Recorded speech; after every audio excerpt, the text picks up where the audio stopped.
প্রিয় দর্শক, শিল্পী সমিতির নির্বাচন ভোট গ্রহণ শেষ হয়েছে, চলছে গণনা কার্যক্রম।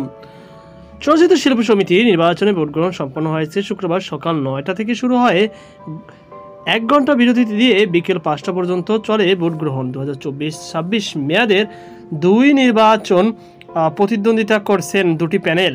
একদিকে আছেন সোনালী দিনের নায়ক মাহমুদ কলি ও চিত্রনায়িকা নিপুণ আক্তার, অন্যদিকে রয়েছে মিশা সওদাগর ও মনোয়ার হোসেন ডিপজল। মাহমুদ কলি ও নিপুণ পরিষদ থেকে সহসভাপতি পদে লড়ছেন ড্যানি সিরাক ও অমিত হাসান।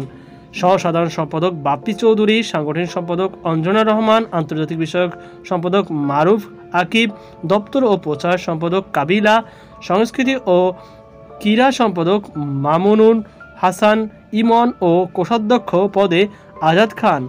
কার্যকারী পরিষদের সদস্য পদে থাকছেন সুজাতা আজিম, সাদিয়া মির্জা, নাদের চৌধুরী, জেসমিন আক্তার, তানবীর তনু, পীরজাদা হারুন, পলি, মোহাম্মদ সাইফুল, সনি রহমান, হেলেনা জাহাঙ্গীর ও সাইফ খান।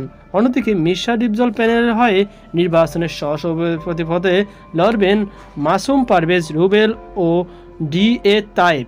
এছাড়া সহ-সাধারণ সম্পাদক পদে আরমান, সাংগঠনিক সম্পাদক পদে জয় চৌধুরী, আন্তর্জাতিক বিষয়ক ও সম্পাদক আলেকজান্ডার বো, দপ্তর ও প্রচার সম্পাদক জ্যাকি আলমগীর, সংস্কৃতি ও ক্রীড়া সম্পাদক ডন এবং কোষাধ্যক্ষ পদপ্রার্থী কমল।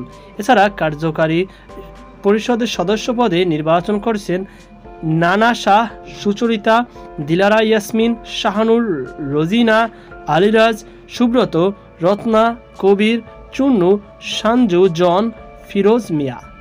তো আশা করি আপনারা বুঝতে পেরেছেন। দেখা যাক এখন এই শিল্পী সমিতি নির্বাচনে কোন প্যানেল শেষ পর্যন্ত জয়লাভ করেন।